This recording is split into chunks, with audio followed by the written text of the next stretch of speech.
We live in an age of progress. Look around, the world's evolving, changing. No longer is the question, can we design it? But can we design it together to solve human problems, create buildings, communities, and places of the future? Sustainable, energy efficient, and future-proofed, providing better experiences for all. We design for you. Engineers, designers, pioneers. This is Hydrock.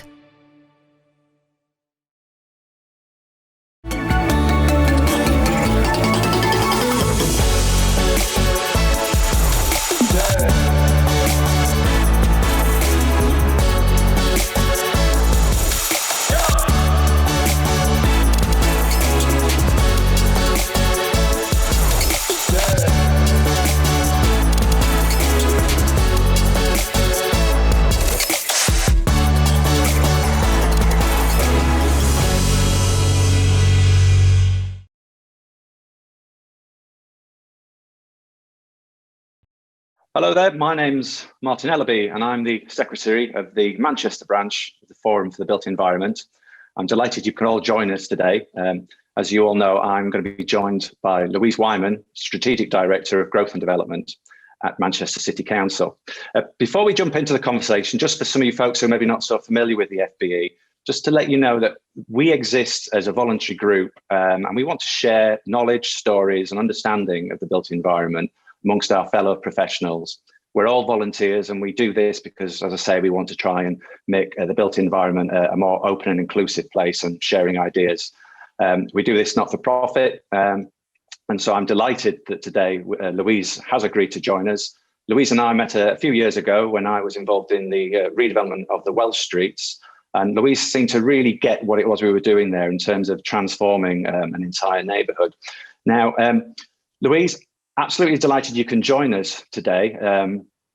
And as we sort of today look to talk about you and your career and the future role that you'll be playing in Manchester, I wonder if we could just cast our mind back a little bit to kind of try and understand in terms of who is Louise Wyman and what really sort of sparked your interest in the built environment and led you on a career path that you've taken.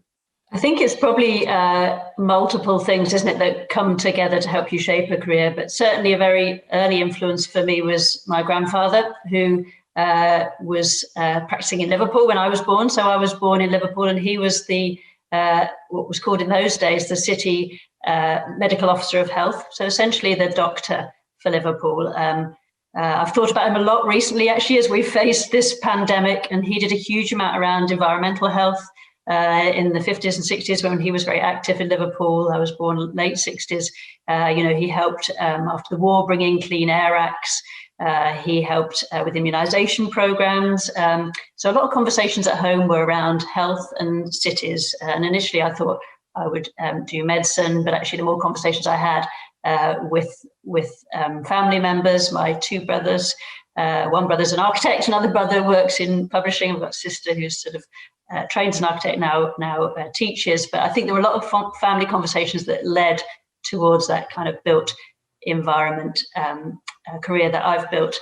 But it came from a place of health originally, which is very interesting. And a lot of the conversations we have across the city council, as you would expect at this moment, are very much around the health of the city, of our population, of our future life chances for our residents. So it's made me reflect that those kind of early conversations, as an early teen, I guess, have come back now to be part of the conversations we have in Manchester. And it's a big agenda item that we have at the City Council to make the city healthy and green and inclusive. And those were some of the things that my grandfather would have been doing in Liverpool 50 odd years ago now. Yes, and I see obviously that kind of makes sense in terms of your interest when we were doing the Welsh Streets and looking at the quality of housing, and I was particularly interested to hear about his work in rehousing of tuberculosis patients and reading from some research on them. You could see obviously health of society and ordinary people was something really important to him, and I guess it showed. I believe he lived to 101. So I guess he was a living proof of the benefits of a healthy lifestyle, but more seriously, the impacts that can have on life expectancy. Yeah, you're right. He lived to 101, so he only died 7 years ago, which isn't that long ago. And my grandmother, who was very different, she was very artistic, very creative. I think I've got a lot of my design skills probably from her. She lived to be 100. So at the very late stages of their life, they were Northamptonshire's oldest couple, which is where their life, their last years of life were. But certainly they were influences early. So I was really lucky. That's luck, isn't it? Where you arrive in life. So I had those influences early on, I would say. And then certainly as I started to work as a surveyor and then go on and get a second qualification as a landscape architect, there were a lot of people I worked with. I mean, Rem Koolhaas was my thesis advisor at Harvard, and an amazing thinker. So completely different than somebody who was very influential in the sort of design, architecture, city making space. We co-wrote a book, 10 students and Rem, on what we call the Harvard Project on the City, that looked at the forces of commerce and how that shapes a city and how it shapes places. And of course, I'm very excited now that we've got an OMA building going up our factory in Manchester. So I think early on it would have been influences from home. Then it tends to be your peer group, doesn't it, as you start to go through school and through work. And I was lucky to have some great professors along the way. So it has been a kind of a journey of multiple influences, I would say, to arrive at the place now where city, health, placemaking, and sustainable futures start to come together in Manchester. Touching on the education side of things, you mentioned about Harvard and the University of Westminster. I was intrigued to looking back at your background on LinkedIn. I think that's what we all use LinkedIn for, is to kind of check in on people. So you originally started studying in estate management, as you mentioned, did 4 years for Cushman Wakefield as a senior development surveyor. But then there seemed to be a little bit of a pivot in terms of your postgraduate studies, which obviously as well took you to a different country entirely as well, but looking at landscape design. So I'm just curious to know, in doing that 4 years, whilst you're working at Cushman's, obviously something perhaps sparked an interest perhaps in the bigger picture in terms of the landscape architecture degree that you did. And I'm just curious to what took you into landscape architecture? And again, was it part of your grandfather's influence, who's obviously a very well-traveled person, to kind of explore the world and see the world and perhaps learn somewhere else, seeing how education works in different countries as well? It's a good question. And I think this is something for others. I do quite a bit of mentoring now, and careers are very rarely sketched out on the back of an envelope, are they, and kind of stuck to. Maybe some politicians achieve that, but I think an awful lot of us in the built environment have a career that's evolved. And certainly where I started with as a surveyor, as you've said, I got my training, my APC with Healy & Baker that became Cushman's in London.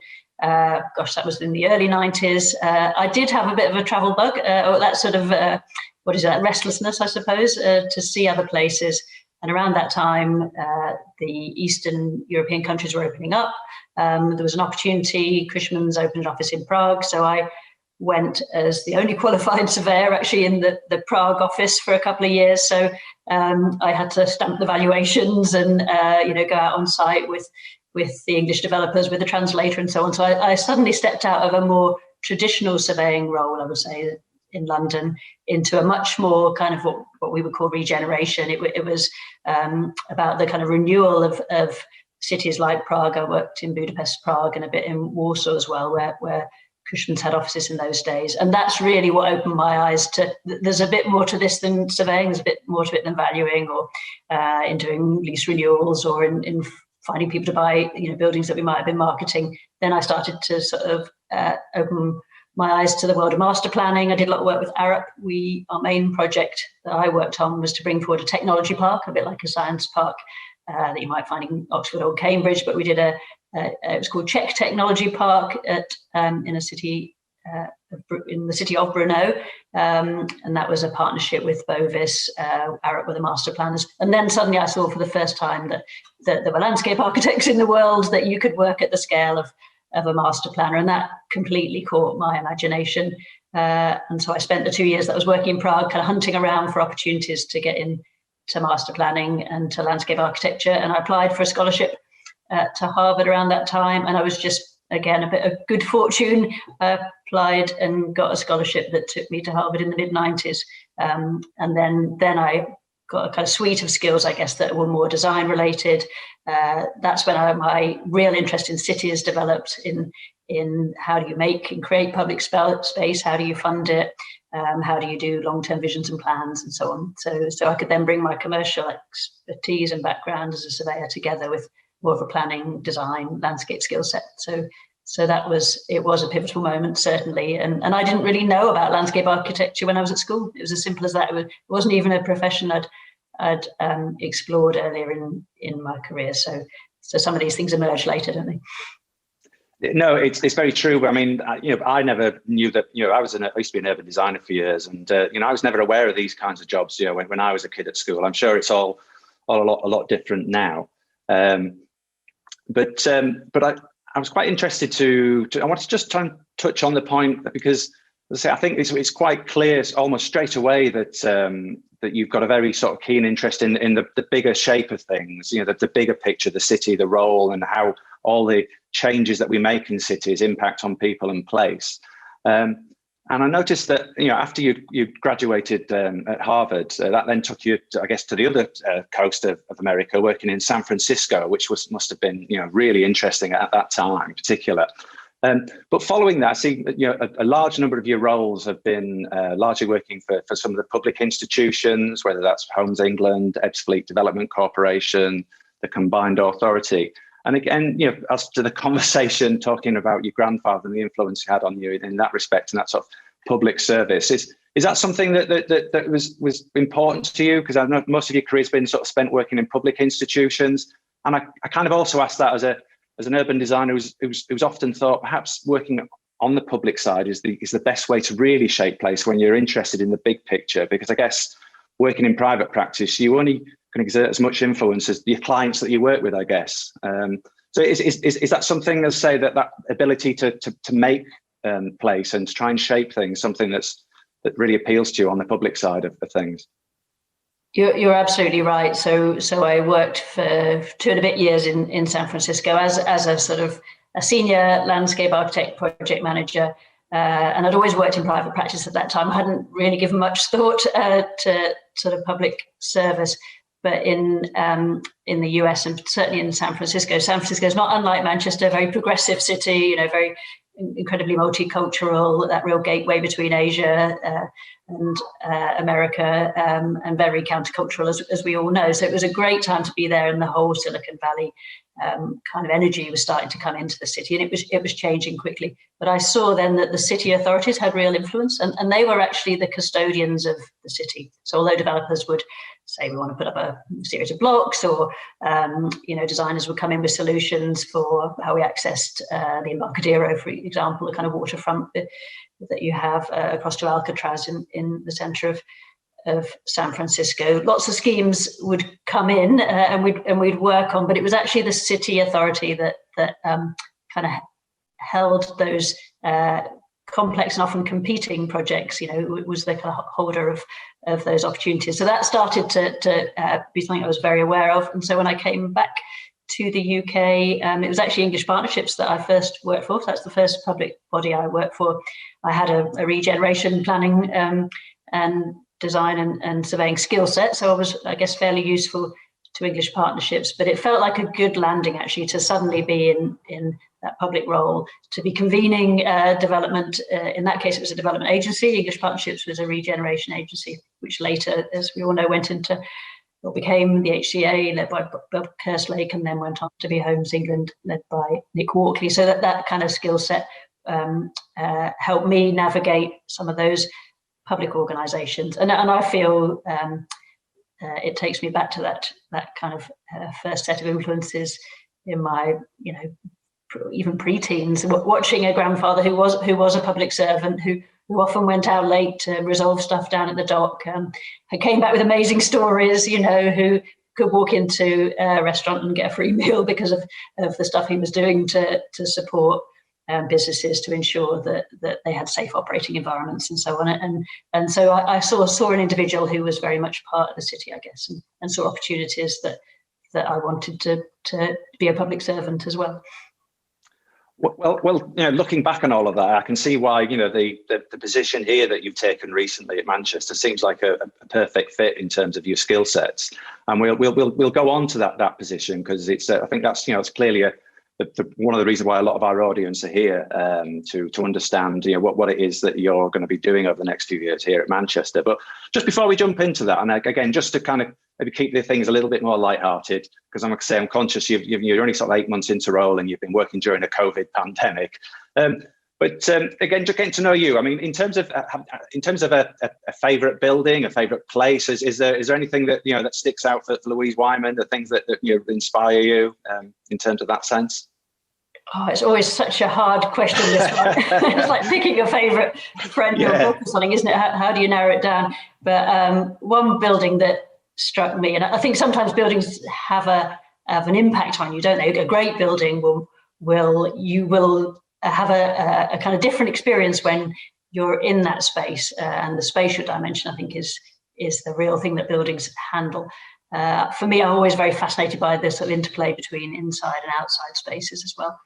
So it would be hard to fault the Barcelona Pavilion, which for me is an amazing kind of essay in true minimalism, with the most luxurious sort of materials in some way, but used in a very sparing way. And that incredible kind of moment when you're in the pavilion where you don't know whether you're inside or out, and the way the water and reflection sort of comes into the space. So for me, that's a sort of fairly perfect essay, if you like, in architecture, and some space that I walked into and suddenly thought, actually, this is making me think of that relationship between the inside and the outside differently. And again, that's a theme that I've explored in my career, and I think it's something that I can bring to Manchester, the relationship between our amazing wealth of buildings. The architectural kind of magnificence of Manchester is, I walk around with my sort of eyes looking up the whole time, but how we relate our architectural heritage and our future architectural ambitions to the spaces between the buildings is really important. Yeah, Barcelona. It's kind of a city that just keeps on giving every time, doesn't it? I've been a number of times, but it's a place you keep on going back to, because it's just such a vibrant, unique place, isn't it? Really. And on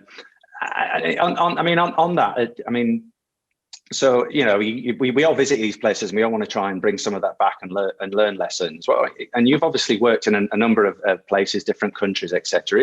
Is there a particular project or initiative that you've worked on that you would say that one stands out for me? I'm particularly proud as someone who's worked many years working on master plans, which often never see the light of day and sit on a shelf. One of the things I particularly enjoyed about my experience working at Place First was actually seeing things delivered on the ground. And I think I probably speak for all of the audience there. That's where the real satisfaction comes in, when you see something actually delivered, making changes on the ground. Is there anything particular that you sort of look back on and think that's something I'm really proud of? Yes, definitely. I mean, there are projects that were very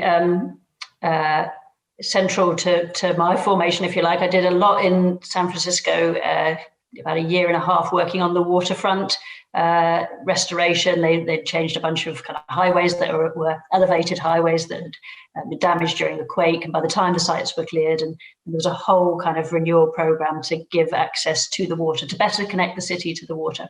And then I worked on a project called Chrissy Field, which is an amazing park that uses sand dunes and runs right underneath the Golden Gate Bridge. So those are projects that I will go back and visit when we can all travel again, and things I'm very proud of. I'm also proud of stuff I've written. Actually, it's not always built works. It was a massively kind of informative experience to write a book with 9 others, and Rem Koolhaas, that in itself was a huge learning opportunity. So how you bring ideas together on a page. I'm also proud of stuff I did in English Partnerships. We produced the Urban Design Compendium. Again, it's never one person holding the pen, but I worked in a team with a guy called Kevin McGough, who you'll probably know, who's done a huge amount, I think, for kind of public design and public space. And then more recently, I'm really proud of the work I did in the West Midlands at the Combined Authority, where very quickly we pulled 18 local authorities together. This is a year ago. I was just reflecting, it was this week last year that we launched the design charter for the West Midlands with Mayor Andy Street and Deborah Cadman, who was the chief exec of the West Midlands Combined Authority. And that was all about design, environment, which is so critical to all our cities now, and the creative industries. And so sometimes documents can be very influential, I think. So I'm proud of the work that I've done on the compendium, on the design charter for the West Midlands, and also led in the past quite a lot of work on garden cities and garden towns. And that is a pleasure now to see some of those projects coming to life. So I think we can have influence as practitioners through the projects we create, but also the policies and the kind of intellectual thinking that we pull together. Well, I mean, that's a really diverse range of roles and types of projects that you've worked on, Louise.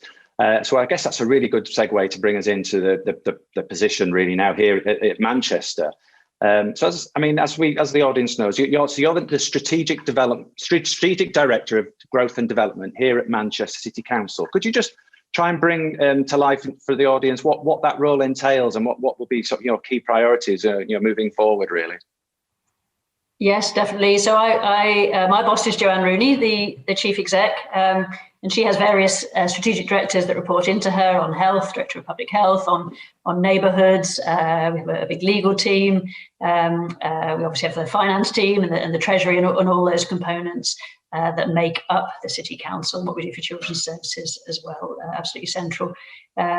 But what my team are responsible for is for driving the economic growth and now the economic recovery. So it's really pertinent at this moment in time, and the thoughtful and strategic development of the city. So it's definitely a collective effort, I would say. I've got 6 teams that report into me, and they're the built environment components that you'd expect. So planning, highways is in neighbourhoods, but we do a lot through our planning committee with the highways team, the housing team, economic development team, inclusive growth, really, really important to our elected members. In fact, we've been having some quite testing discussions at our scrutiny committees. We need to be doing more around inclusion and diversity. So there's a whole inclusive growth. Digital inclusion is really big. We're soon to launch a digital strategy. So anything that relates to giving our communities of Manchester, that's who we represent, the residents and the businesses, the best opportunities, and also the whole kind of development pipeline of new projects coming forward. So we've got planning committee this week. You'll know, even during lockdown, we've consented a huge amount of development. Now the biggest arena in the UK coming on stream in Eastlands, lots happening in the Northern Gateway, Mayfield on site, uncovering, I think, Victorian baths in the last couple of weeks. So we're actually discovering the history of our city as we kind of bring forward the next phase of development. So I mean, it can't have been easy starting the position under the the extreme conditions that we've all been enduring under lockdown, and I can imagine with a role as strategic as yours, that first sort of thinking about President Joe Biden, who will have been inaugurated by now, in terms of the 100-day plan, etc. Is just how difficult has it been to try and sort of, I guess, ingrain yourself in the whole system here in Manchester and move forward, because I say I can't imagine sort of working from home has been ideal, really. But I guess what we've all learned is how adaptable and flexible we can be, really. I think that's right. And I interviewed for the role back in March. I think it was the 16th of March. It sticks in my mind. Last year, it was literally the Monday before the following Monday that we locked down, and it was a question Joanne rightly asked at an interview. What's your 100-day plan? And the answer I gave then, not knowing that we were about to lock down, we've often reflected on it in the months that have gone past since. I failed. I got that completely wrong. So what I thought I would be doing, I thought I would be in the city more. The magic of Manchester, I think, is that incredibly engaged community that we have around what's right for the city, how we drive growth, but how we change and place make and innovate and drive into new sectors and so on. So I imagined I'd be meeting with key people from the university, from our anchor institutions. I'd be getting to know my own team, and I have managed to, between the various lockdowns, I've managed to move up to the city, get a flat, and before this most recent period of working from home, then I was in the city 2 or 3 days a week every week. So there is a bit of that I've been able to do. But we've also been managing a public health crisis. I've learned more about vaccination programs, around how you mobilize. We've now mobilized 7 sites across the city to do mass vaccination. That wasn't in the 100-day plan. I couldn't have seen that coming, but none of us could. And the sheer strength of team working has been incredible to be part of, actually, and to think about what is the role of the built environment in this kind of time of crisis, and how can partners engage with us? How can the business community and certainly the professionals that are part of your network, how can they help kind of shape the way out of this time, which is that's the piece of work we're starting to do now, that kind of forward planning. What happens between April and June starts to be really important. We hope for a relatively quick recovery when we can, because the underlying principles, within the economy are sound, but we've got a hell of a kind of work effort on, and we will need to engage partners in that.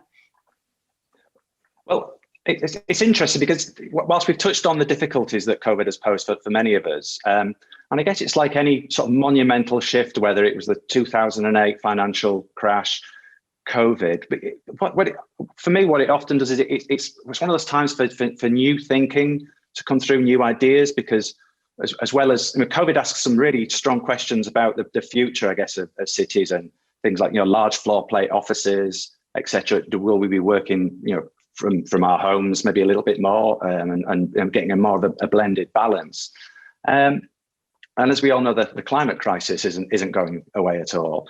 So there seems to be a fantastic opportunity here to kind of really look at what really is the future of a vibrant, inclusive city, because I think there will be leaders and followers in terms of the future role of cities here.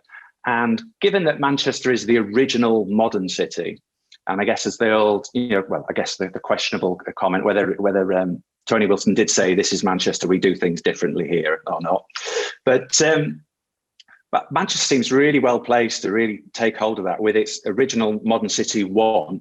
And is this now time for the original modern city 2 in terms of what is because cities will have to change, I think, going forward. Climate, COVID, these things aren't going to go away. So I think it's a really exciting time for Manchester as that sort of very vibrant, dynamic city to look to lead rather than follow, really. I totally agree with you, Martin. And it's what Manchester does, isn't it? It's how we respond to adversity. Actually, if you think of, in recent history, the Arndale bomb, and then more recently the Arena bomb, it's how the city comes together. It is that phenomenal community we've got. I have worked in many other cities as we've talked about, but I've never felt the kind of warmth that you get, the embrace of the sort of Manchester community, even through the screens and all these kind of remote meetings we're having to have. It's been phenomenal, the number of people that have come and offered support and kind of helped me think through, the challenge ahead. I also think the pandemic does give us a mandate to do things differently. In a way, we will have to respond in different ways. So very quickly through the summer of last year, again, with business partners, never in isolation. I think that's the way, it is absolutely the way we work as a city council to do this in collaboration, that kind of our Manchester value set that we have as a city. We produced an economic recovery and investment plan that was launched on the 25th of November last year to coincide with the budget statement that the Chancellor made. So that was Manchester being very clear. We identified 50 projects that were seeking £800 million worth of investment. So that was a very thought through and kind of direct ask, if you like, of government and of different departments of how they may be able to engage. There's now work that I'm doing that gets going this week in terms of taking some of those kind of plans into implementable, strategies that we can implement and deliver on. So there's a stage of work to go.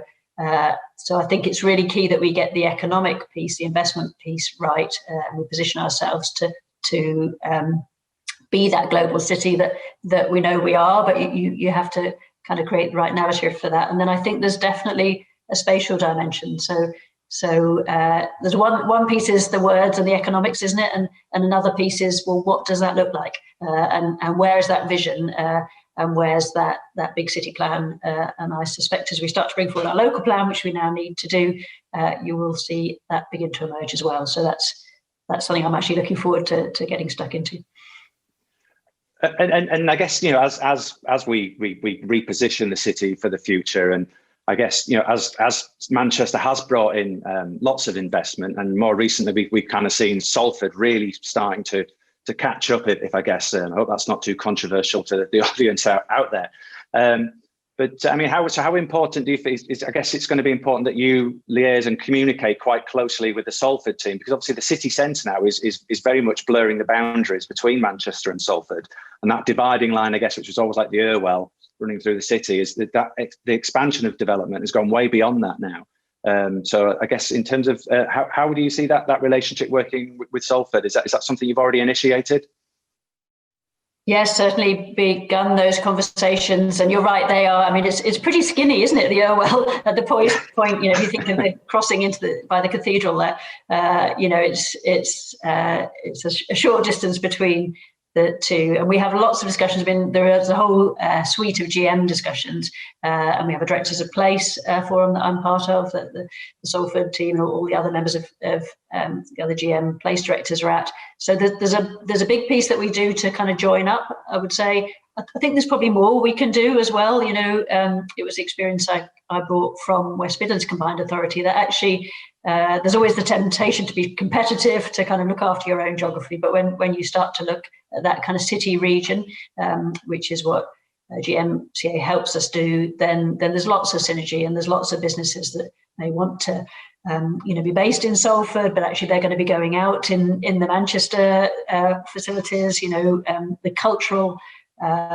impact of COVID has been brutal, really, hasn't it? But we've got to find ways, and we are finding ways of getting grants into cultural institutions. We've got a big grant that's gone into the factory from Arts Council England.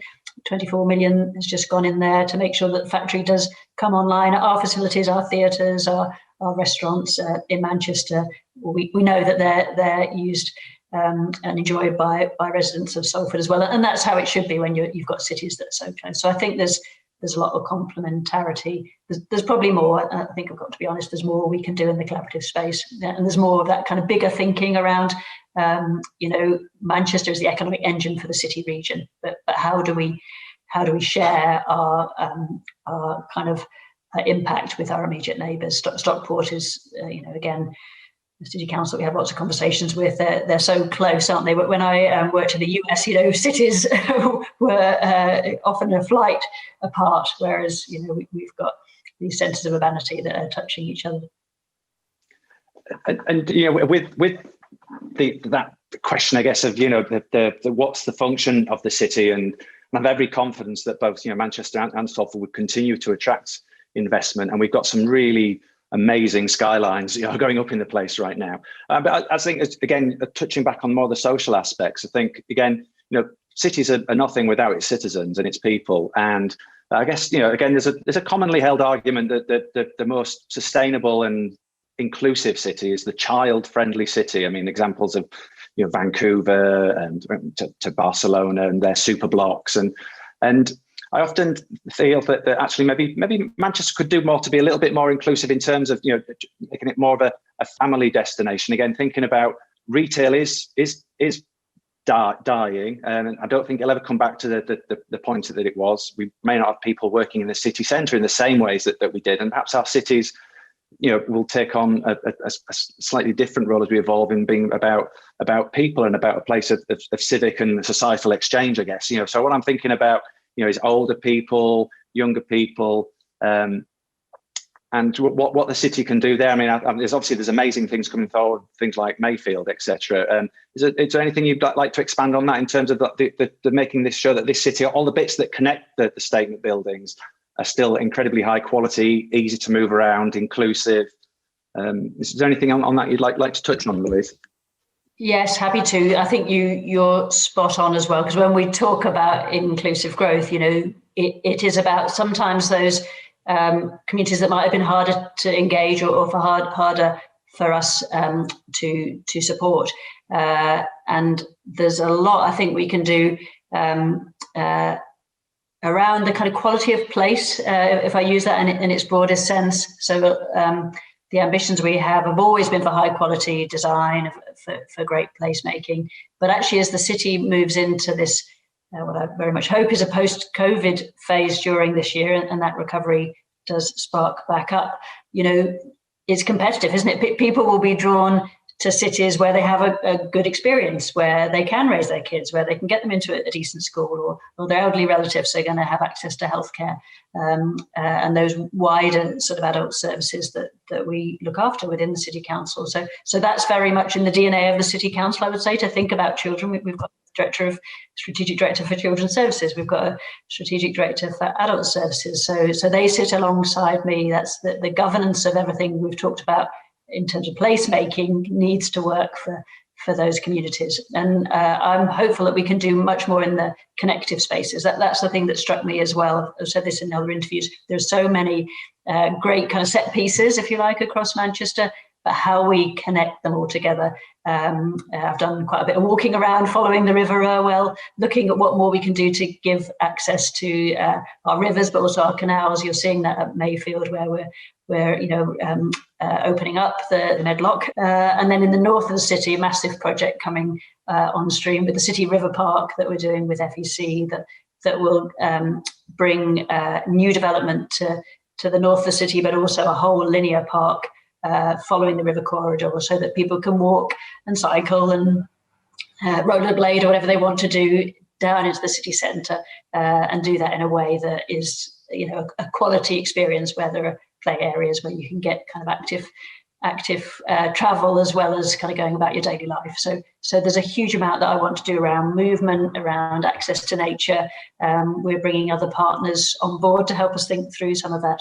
And again, I think those sort of quality of life moments are often shaped by how we travel around and how we go about our daily life. And if you have a good experience traveling into the city centre, you're going to do it more. If you find great things to do when you get there that family members of all ages can enjoy, that's going to draw you back. And that's where we'll have to put some emphasis, because this is competitive now. It always has been, but it feels more so as we recover. And one thing I'm massively energised by actually is the talent that we've got in Manchester coming through our universities, the digital kind of acceleration that's happened during this time. I again shout about this, but we've now overtaken Cambridge as the city outside London that is the best place to grow additional business in the UK. We're one of the fastest growing cities for digital and tech and life sciences and the kind of health innovation sector. So those are really strong foundations, but we need to make the most of them as we develop.